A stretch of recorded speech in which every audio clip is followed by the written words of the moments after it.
Welcome back, boys and girls, to another exciting episode of Full Circle. Episode 30. We finally made it. We are in the 30s, as people like to call them.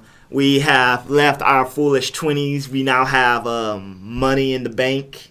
Right, we bought the new games. That means we at least had $200 between us. Oh yeah, we no longer, stay up to 5 a.m. and drinking the shots and the hard liquor. I'm responsibly in bed by 7 o'clock after a sensible dinner. Yes, and like a responsible adult, you should follow us at Full Circle Podcast 23, but more specifically, actually us, and you can find me at Harmon at Harmon Jr. on all social medias. And you can find me, Fradette, at TuneVelo. Our exciting episode for you today consists of 3 topics as always. We'll be discussing E3 and how Sony has bailed on us. We will also be discussing Detective Pikachu. No, not the 3DS game that came from Japan that we all thought was a laugh riot, but the movie, the movie that turned out to be real. And coming to you. Yeah. Coming to you this summer. And we'll, of course, be starting off the topic this week by discussing Stan Lee's sad passing. But first, I just have to ask, do you hear that sound, Odell? What does that sound, Jared? It's a ding, what's that sound? It's the gravy boat. A-coming around, not a navy boat, it's the gravy boat. Savory, flavory, gravy boat. It's our Thanksgiving episode. Oh, crap, that was Jared, that was not in the notes. I know. That was real reactions, folks. Oh, okay. It was great. Okay. Somber face, though. We are thankful for many things, including the massive career Stan Lee has left behind. Yes, he is, the greatest creator of many generations. Which we can say that he's not the greatest creator of our generation, or our parents' generation, or our parents' generation. He's the greatest creator for 5, 6, 7 decades? Yeah, something like that. He started at Marvel Comics filling inkwells. His story is truly from the ground up. There is no other monolith like Stan Lee. There isn't. I don't think people realize his impact. They're like, oh, he created the Avengers. Oh, he created, whatever, and it's all popular now. But no, he's created things that's been popular since their literal birth in this world. He has gone from, the thoughts in his head to the ink on the paper, to the pictures on the paper, from black and white to color, to moving pictures, to stills, to, Technicolor, to live action, to video games, to graphic novels, to 3D, to 4K, Blu-ray, all of those. I remember I wrote on a post that, he is probably the most blessed person I've ever known, or literally one of the blessed people. And I really mean, not people don't understand how a blessing is to be he saw the Avengers assemble, literally sat there and watched it happen. Idea he thought of, came to life in the most literal way possible. Now, I guess we should say here, technically, a lot of the characters had already, quote-unquote, been created. However, he's the one that gave them the life and personality that you know. Yeah. So, the Peter Parker that we know today is because Stan Lee made that Peter Parker, the standard Peter Parker. Right. From out of the kind of really corny golden age of I'm the hero, and I'm the hero, citizen. Thank you for letting me hero, to actually oh, man, I don't always get along with my teammates. I'm thinking the Fantastic Four in my head. Johnny Storm. Oh, he has fire powers. Let's make him kind of fiery. He gave them depth. He made comics serious. At least for most of us. Yeah, and he was, and I don't mean this in any negative connotation, but a literal social justice warrior. Especially since he created characters thing, and he wasn't the quasi. Oh, blacks are coming up. Let's have a black character. He was no, let's tell stories with real impact. I remember in interviews, he never shied away from the idea that X-Men was about minorities.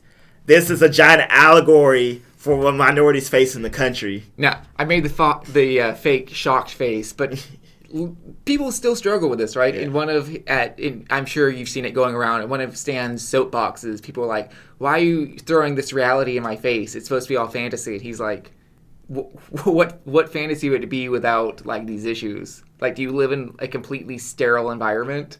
Like, hate to burst your bubble, not hate, gladly burst your bubble, but minorities exist, and they are people." Exactly.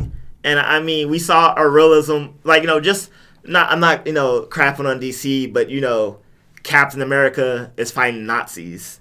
Like, the Marvel comics always dealt with more real world issues, not just the bad guys weren't always made up. Speedy's heroin addiction from DC. That's the one off the top of my head. The Arrow sidekick. I was thinking, I was like, Kid Flash didn't have a hair. I was like, oh, that's... Nope, despite the name, Green Arrow. I have other... That's the one that's off the top of my head. I'm not here to argue that during this segment. I'm not... I mean, drugs is the ultimate bad guy. I don't sound like some comic PSA, but... Jared's like, they dealt with the realer issues, drug addiction. And then you just go, and Storm had breast cancer, and I go, oh, that's terribly sad. And she went through divorce. I didn't know that one. Yeah, her and Black Panther were married for a bit. Okay. I can see that. That makes sense. You know what, now that I'm thinking about it, just slight tangent, now that you said it, I'm like, all the DC heroes have, like, abuse substance addictions. Like, that's their reality. Do they? Like, a lot of them do. Who? Like, everyone's an alcoholic or, like, has drug addictions. Or, wait. No, I'm thinking about Marvel. Yeah, wait, I'm like... Wait, no, that's Marvel character. What's DC's problem? I live in a world of cardboard. Woe is me. I don't know. They make their own drama. I'm just thinking of, like, the DC Batman Rogues Gallery. But since we're saying DC... Speaking of DC, Stan Lee did work for and with for a brief period of time. So Stan Lee. Exactly. But I was also going to think, who associated with DC could die and have the same impact as Stan Lee? Like, Stan Lee is almost synonymous with the word Marvel. Right. Like with any of those characters, you could throw choose the most, throw a dartboard at any character, even obscure ones, and Stan Lee, like, touched. Right. No, I mean, I want to say the Queen of England, but... He had more power than the Queen of England. He's not just the figurehead and the public face, but again, like, DC doesn't have that component to it. Like, they don't have a champion to come and, like, wave the DC flag like he did with Marvel. And back to what I was saying about his blessing, he was active up until his death. It wasn't like he was a figurehead like the Queen of England who's just shown at special events. Look at me, I'm still alive. Oh, hello, dearie. Like, no, he was there on set. He was there meeting with the characters. They would come to him like, I'm playing, Thor, Mr. Lee, how can I be a better Thor? Right. And he would, coach them. Right. No, and, like, I was trying to look up before this episode, like, okay, we all know what his first thing, there's thousands of articles, like, what's the first thing he wrote? How did he get started? But I was trying to look up, like, okay, so what was the last thing he wrote? Because, he wasn't specifically, like, a writer anymore. He had such a broad... We couldn't even look up, like, what his title was, because it was just, like, he's everything. But, yeah, like, even, like, in the past, like, few months, like, he was still writing various things. So no one could say, like, what his last project was. He had, like, 3 going on. And just... That's insane. He was, like, at 95, still doing cameos, still in sound mind, still having a clear image of, like... what things were. Yeah, like, he wasn't... It's just an amazing life. Like, one can only hope as a creator of content to... Oh, right? Like, that's the highest pinnacle as a creator, to have, like, everything you have come to fruition and, like, cross the threshold into reality. Like, that's, like, penultimate, like, high. And, he, like, just real world, he wasn't screwed over by, like, creative control. They didn't just write him off and, like, Marvel's like, thank you, get out. We're the business people now. He still, I'm not sure how much leeway he had, but I know he still had some. Right. As you were saying, just, like, he was the soul of Marvel. Like, all the characters were embodied in him. So what does this mean? It's a hard question now that we are all not quite asking, but we're all thinking, what will this mean realistically going forward? I assume Mr. Lee was a smart man, so I'm just going to say his ducks were in order. They were in a row. Mm-hmm. There was some system in place. I'm pretty sure his will is like being guarded, under like, some top secret facility somewhere. In an adamantium box somewhere. And I feel like when you build, there's certain people that build a certain legacy that I feel there's enough people with enough pull that can protect it. Okay. Granted, will that be until the end of time? But I mean, Disney still has strict, policies over Mickey Mouse, so... Well, no. I guess my question wasn't like, will Marvel retain the rights? Because, I mean, Disney owns the rights. But more like... Will the characters still hold up in their integrity? I think so. Well, again, to say like Disney, after when... Who was it? It's not Michael Eisner specifically. It might be Michael Eisner. When he like came on board, he it's like they went away from like morality and just like, yeah, let's just make money.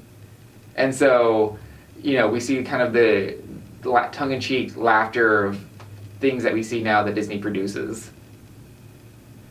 I mean, I feel they still make good movies. Yeah, but it's not quite the same. It's like how they got rid of all the animators now. People would love to see 2D animations again. Yeah, 3D's cheaper. Let's just make the same, Elsa, Anna, 3D model face. Let's go. Chug it out. Frozen's just a terrible movie. I can't even... If you use that as a Disney example of how they're going down, yes, I agree. On the animation, but at least the Moana and other things have been great. Zootopia. These are just some examples, but yeah, Frozen's just garbage. Speaking of animated animals, Pokemon movie. Oh. Yeah. So, if you didn't know, which you probably do because everyone's went goo goo gaga, this was the same day that Stan Lee died too. And I think Toy Story released? I don't know. Who knows what that movie is? But yeah, they also dropped the first trailer for Detective Pikachu. So, I don't know if we ever talked about it on the show, but when they had first announced this project, I was like, it's going to be garbage. Hot, trash fire, like a sin against humanity garbage. Mm-hmm, mm-hmm. One, people were campaigning for Danny DeVito to be the voice of Detective Pikachu. Hey, we got some evidence over here. I'm Pika in here. I'm Pikachu. Give me that evidence. If you're wondering why, because in the game Detective Pikachu, he sounds like a grumpy old man. That's my bad Japanese, and I'm sorry. Yeah, like even in the English version, he sounds like the I seen too much crap in my day type of hardened cop. Where my heart pills. So to keep that motif going, everyone's like, do it as Danny DeVito, because even if it's trash, Danny DeVito will be there. It'll be hilarious. But no, they went with poster boy Ryan Reynolds, which I have nothing against him personally. I mean, I don't know the man, but it seems like I get why they did it. I just still feel like they shouldn't have. Okay, so I guess beginning from we're not gonna do like the 537 Pokemon you saw in the trailer. Who cares? But there was a lot of Greninja though. There were a lot of Greninja who seem to be the assassins who are after Detective Pikachu for some reason. Because he is Tim's father reincarnated. Is that the story? No, that's what I'm going to say is the plot. Oh, okay. Hi, I'm a mysterious Pikachu that appears out of nowhere to help you, Tim, and I'm going to help you find your father. Oh God, it's him. We're Jack Frosting this. Oh God. Yeah. Wait, for a lot of why would you say Greninja after a Pikachu? Because they're ninja assassins. They're also what? You know what? I'm getting too technical. They're Protean Greninja. You know what? You go, but then they're using water shuriken, so there's still water. So many questions. All right. I'm not gonna. Okay, I don't think we should harp on the bad/good graphics of the Pokemon themselves. I will say this: the movie looks a lot better than I thought it would. I thought it was gonna look one tier above what people do on YouTube with real Pokemon. Those are horrifying nightmares. Like, or they just look horribly just wrong, and like there's such a contrast between people and the Pokemon. It's just like, ugh, this is off-putting. People, I hate those. I hate those all the time. People are like, this is what Finn would look like if he was real, and it's just like layered, wrinkled, high HD like nightmare fuel. It was either that, or I thought it was gonna be just bad CGI. Like there's such a disconnect between what are people and what are not that it's just like Looney Tunes back in actions. Hey Bugs, what are you doing here? Oh, he's over here. What? Never quite making eye contact. But okay, I get it. A lot of people say the fur's kind of weird. I agree, kinda. It looks good on some Pokemon. It doesn't look good. It looks bad on. I'll say Pikachu looks good. I'll even say Mr. Mime looks good. You know, I'll agree with that. Even though he was creepy, he did look believable. Now, Charizard looked horrible. Charizard was awful. I'll say Jigglypuff looks awful. And people have already said, like, no, technically the wiki page says it has fur. And I'm like, but it's still the balloon Pokemon. Elastiskin would make sense. Right? Guess what? Whales also have fur because they're mammals. It's very, very light, and you can't see it. I mean, fur and hair. I mean, it could just have fine hair. Call it a day. The little dollop of puff on top of its head. There it is. There it is. That's its fur. It doesn't need to be... Kiwis have... Anywho, I'm like, it doesn't need to be like flowing locks of fur. All right. So solely based on the trailer, I did enjoy the humor. I'll say 60-40 on the humor. 6% of it was like, hey, and then 40% was just like, eh. Okay. Like, no, I will say I loved. He's like, hey kid, don't worry. It's like, stop trying to get them to listen to me. All they hear is, hey, Pika Pika. And it's like, I liked that the voice actually changes to like the actual sound bite of Pikachu. Yeah, like, and not Ron Reynolds saying Pikachu. Right. That was great. And it's My thing is, so I remember I got in an online discussion about somebody, and they made that's your first mistake. No, this was like on my Facebook, like a friend. That's your first mistake. And they made a valid point. Mm-hmm. You know, it looks cool. It looks like he said, it looks better than what we expected, which I have to agree. I can't crap on it that much. I'm not excited, but it did look better. But it made him excited for, you know, when we have another Pokemon movie that doesn't make fun of itself. And I was like, you know what? That's the kicker. This movie seems like it's going to be poking fun of itself way too much, and it's going to be at the expense of the viewer and quality of the film. That's fair. I don't know if this is exactly in the same vein, but as you were saying that, it reminded me, the other thing that's giving me pause is the very opening line, Rhyme City, a city that's supposed to be where Pokemon and humans can live together. I'm like, okay, that's supposed to, in the Pokemon universe, that's supposed to be literally everywhere. Like, this isn't supposed to be a unique situation where it can all go wrong. It's not an explosive powder keg that can go wrong any minute. Like, the Poke universe is pretty much like a utopia. Yeah. I'm going to say that's semantics. Like, I'm not looking too much deep. Because I'm pretty sure when they wrote that line, they weren't looking that deep into it. It's, yeah, and that's the problem. When they're writing the movie, I don't think they put a lot of effort into it. Thanks, Odell. You know, I was surprised how many non-first gen Pokemon are in that trailer, though. There were a lot, right? Yeah, I was just like, I respected them from like, this wasn't just like, look, the original 151 that we all love and forever love until the to the end of time. Mm-hmm. But like I said, there were like a lot of Greninja, which is Hemoglobin? No, that was no, Emolga. Sorry, Emolga, Floatzel, Moray. Yeah, they were just. I was like, okay, I like this. I'm enjoying the Buffalo. Yeah, and you know, and I looked the community, which you know you can let us know your opinions, was split. There. It was funny. There were people who I thought would hate this. They were just like, yes. There were people who I thought would love this. Who were just like, oh god, awful. But here's the kicker. Mm-hmm. Every non-major Pokemon fan that I saw on social media, like especially mine, because I know these people don't keep up with Pokemon in capacity, were all like, because a lot of people kept tagging me, oh my god, Odell, look at this. This looks so amazing. I'm just like, well, it's almost like the Pokemon Go syndrome. Like, why are you so excited about this? You who has never like partaked in this Pokedom are now just uber excited for what realistically is going to be trash, most likely. I'll say two things. The first, that reminds me of everyone's reaction when the Pixels movie came out. Oh my god, Odell, it's a movie about video games. He's like, yeah, it sucks. He's like, what? But it's video games. You by default have to like it. And you're like, no. You know, to this day, I have not seen that movie, so I can't definitively say it's trash, but I know it is. It features the oversexed, like, come play World of Tanks. Warcraft? No, Tanks, the World like... of Tanks. You've seen it on the commercials where it's like, I'm the type of woman you can find on this dating game. Oh, gotcha. You know. Gotcha. But then the other thing, like you're saying, is that people told you. They haven't told me. You told me that they told you. It's like, it's just like Who Framed Roger Rabbit. I'm like, no, it's not. First of all, that movie is a cinematic great. That stands alone. Yes. I'll say, but going back here to Stan Lee and Marvel, like, this isn't the first time live things and humans have, like, that's all movies are these days. It's people vaguely standing in a CG environment. I can't argue with that. Looking at tennis balls marked with people's faces. I don't remember the names of the hobbits or the dwarves from The Hobbit, right? Where Sir Ian McKellen like breaks down crying because he's having to like act towards like little pictures of things, and he's like, "This isn't acting." You know what? No. I've never seen any of the Lord of the Rings. Yeah, well, it's one of my geek sins. We'll come back to that. You know what? That's gonna be a topic for another time. Geek sins. Geek sins.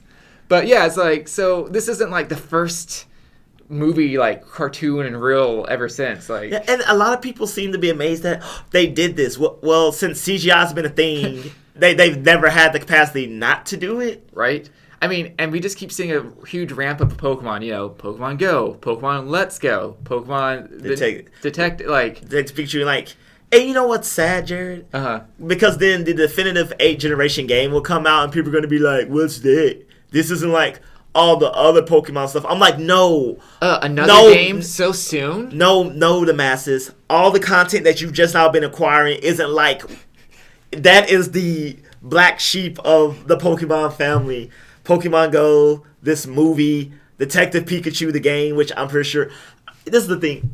I'm pretty sure 99.9% of people who don't play games already, and probably 50% of the people who do play games, do not realize this movie is based off a game that came out a few years ago. It's over there. It's already... Yeah. Yeah, it's not someone's quirky idea. It was Hollywood's quirky idea to make a movie about a quirky game that was honestly just like a one-shot. Like, it wasn't even supposed to leave Japan. It was just people in America kept clamoring for it once they found out it was a thing. Right. Because I think it was out for like a full year in Japan before we realized it was a thing. And people were like, we want a States release. We want a States release. And then they were like, okay. Yes. Yeah, sure. Because, I mean, oh my. Whoops. We'll get those later. You know, I guess the Japanese market was right. This probably would not sell overseas. I don't know how the sales did do, though. I don't know. I feel like Japan, in terms of like what's popular, is just very different than what's popular over here. Because there's many things like Yokai Watch is like sells like hotcakes over here, and the American market's just like, what's a yokai? I mean, that's very culturally. The name itself, you know, like, you know, the cute little monsters that, you know, are mischief makers, which we don't. They'll be like us making a game called the Boogeyman and then shipping over there, and they'll be like, what is this Boogeyman? I'm just imagining a cafe now with like Slenderman, like, oh, Slenderman-chan, you gave me my favorite biscuits. I would be surprised that existed. I'm trying to think of a cute anime name now for this. We'll come back to that. So, in short, Detective Pikachu, it's a thing. I'm just gonna say it's gonna be hot garbage right here. But I said this also on my first impressions. You know, even a burning dumpster can keep you warm, especially when people are throwing money into it.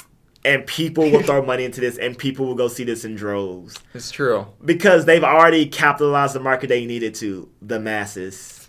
It's true. Oh my gosh. You know what they're going to do? They're going to pair your movie ticket with an exclusive giveaway for Pokemon Let's Go. Jesus. I'm calling it now. You're welcome. You just earned yourself a Pikachu with a detective hat. That's what it's going to be. Oh, I was thinking about the plushie. Oh, in game. Oh no, I was like, I wouldn't mind like. Oh, the yeah. Detective Pikachu I'd like a plushie. plushie. No, in-game. The hats that never go anywhere. Which reminds me, there's 5 Ash Hat Pikachus out now. And not the original. Original. Oh my god, that pissed me off something furious. And only 5. You could have had a whole team, but no, just 5. You only want the original hat. That's the one I want.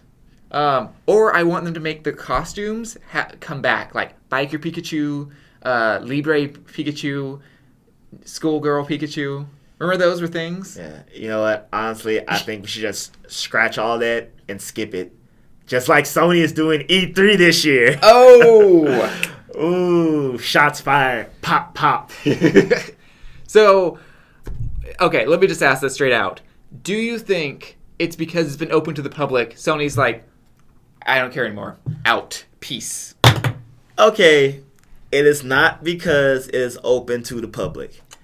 I believe that is still a major reason, not a minor, but a major reason that factored into this decision. Okay. And this is why. So a lot of defenders of this will say, well, Odell, it's because they said they wouldn't have nothing to show. That's baloney. They've been going to E3 for 24 years straight, and they're a major game company. Them saying they have nothing to show means they have no plans to release content for an entire calendar year. That's just very unrealistic, people. That's like Apple being like, we ain't got nothing to show this year. That's like Google being, we ain't got nothing to show this year. That's like Nintendo being, we ain't got nothing to show this year. You get the point I'm making. No major company doesn't have any innovation to show that year. I mean, heck, remember when the Xbox came out? Asterisk, and Microsoft just like, yeah, this is totally the Xbox. Excuse me while I go behind to the server and just... It was a simulator on a PC, which is all an Xbox is, but by a PC. And I've told people, I've been to E3, a few times. And Nintendo has had, what? Remember the time Steve Jobs yelled angrily at an entire crowd of reporters to shut off their phones? They were taking up too much Wi-Fi. And my iPhone demo won't work if you're hogging my Wi-Fi? They will release unfinished products at this thing. That's like... Yeah. There's so many examples. And, okay, one, you realize they work on projects years in advance. It's not like they start, they said they're working on the PS5 officially, which means they've been working on it. They didn't just magically start now. And there's still games that haven't, like The Last of Us Part 2, that might not come out this year. So there's their stuff, people. Don't trick yourselves into thinking they legit have nothing to show. There's their streaming service now. Yeah, and I've been to E3s where Nintendo's entire booth was dedicated to a singular game. Their entire floor space, when Smash Brothers for Wii U came out, because that's its official title. Mm-hmm. I saw that at my parents' house recently. I was like, oh, what? For what? Yeah. And their entire booth was dedicated to 80% of that game and like maybe 2 kiosks of something else. So no, a company can completely have an entire booth space dedicated to a singular product, which the other things. I mean, PSVR still is cranking out games, so I'm just not buying it. And yes, I get it. PSX, the PlayStation Experience, didn't happen this year.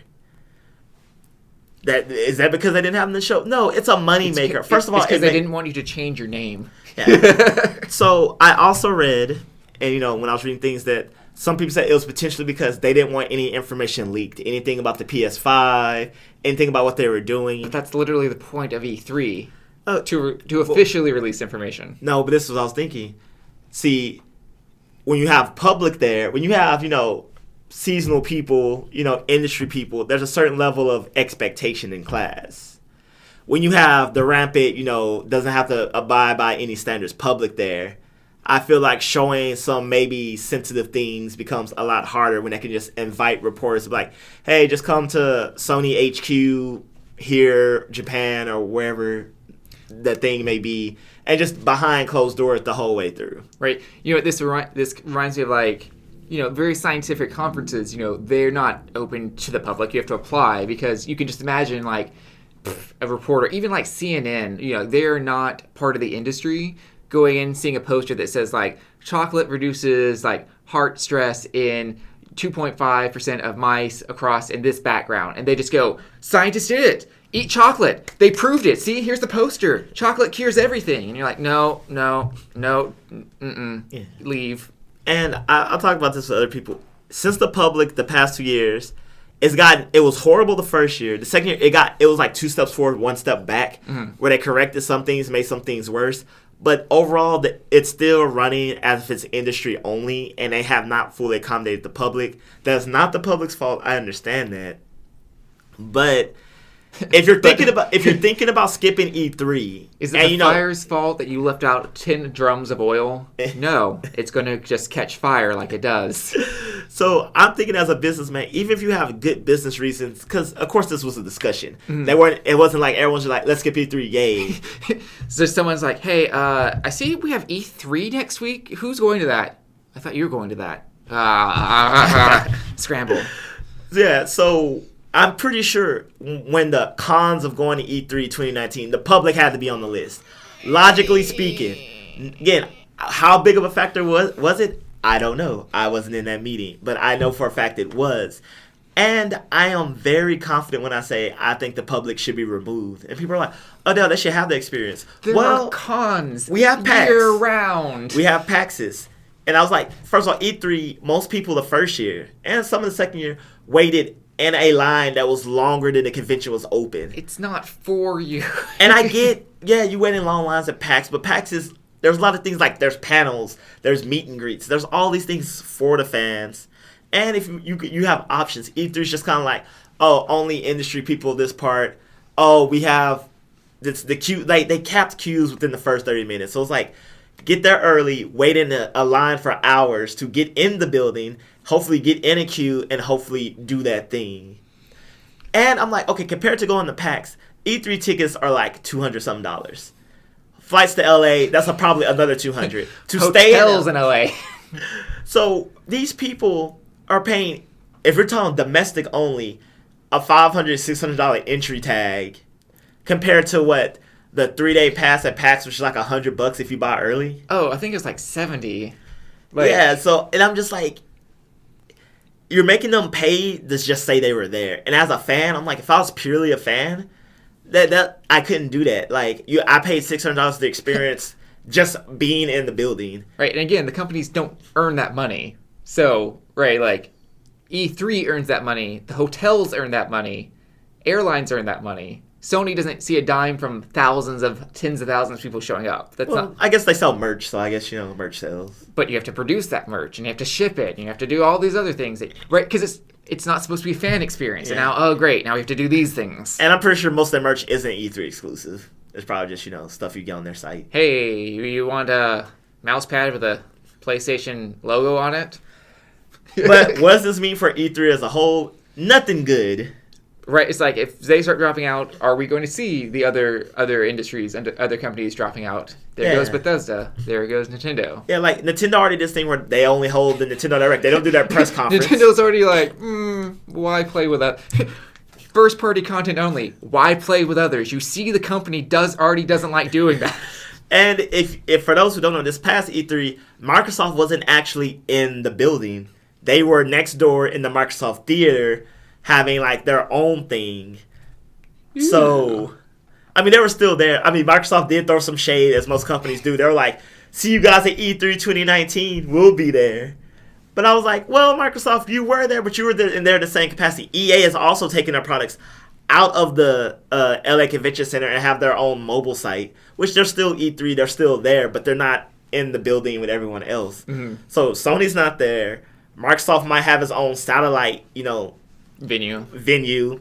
EA, if they're continuing their past, 3-4 years they've done it, will probably have a satellite venue. So, one, this probably saves them money. They're not paying the LA Convention Center. I don't know. Maybe it makes them more. I don't know why they do it. So, we got EA, Microsoft not in the Convention Center, and now we have PlayStation not there at all. Nintendo doesn't have a booth this year. It's just a Waluigi statue staring at you. Wait, which makes me want, which is funny because this year we didn't have the Great Divide. You all see the pictures where it's one wall PlayStation, one wall Xbox. Mm-hmm. So we didn't have the Great Divide this year. And Sony won't be there. So I'm like, will Nintendo just have the one hall to itself? Welcome, my children. Oh man, you think the hall would just be like a giant Nintendo land? Right. In this corner, the Switch. In that corner, Rhyme City.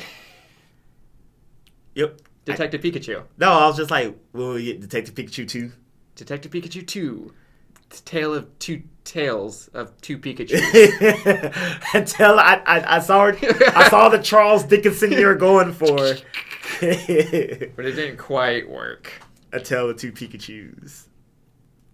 Wasn't that an episode? I mean, I don't think so, but I mean, it sounds like... It's Pikachu and Sparky.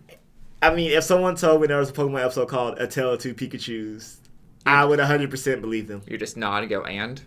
I was like, that sounds about right. Right? But it would probably still be better than the Detective Pikachu movie. Probably. I'm gonna try and stay as neutral and unbiased towards it. I won't. Okay. I'm not. you heard it out here. I think it's gonna be hot garbage. And again, like you said, I still think it's annoying. Like, oh, Dale, you love Pokemon, so this, and I tell people that looks horrible, and they're like, but how could you? You love Pokemon. I'm like, eat it, Odell, eat it. Oh. Here comes the train. I'm just like, people see, like, remember we were talking about fake nerds? When you actually like something, you can be critical of something. I honestly feel like to truly be critical of something, you have to first enjoy it. Exactly. And who enjoyed Marvel more than anybody else? Stan Lee. Moment of silence. Moment of silence. All right, hold on, I'll let you, Moment of silence. There we go. Thank you, Mr. Lee, for everything you've done. You made it 95 wonderful years on this planet. As content creators ourselves, we can only hope we'll be great as you one day. For Full Circle, I am Jared Fradette. You can find me always at ToonVelo. And I'm Odo Harmon Jr. You can always find me at Odo Harmon Jr. Make sure to like, share, subscribe us on iTunes, SoundCloud, YouTube. However you enjoy this content, we appreciate your viewerships. Have a great week, everybody. And remember, what? Stanley, sign off on 3. 2, 1. Excelsior. I don't know. That was good enough. We'll roll with it. Like Stan Lee did.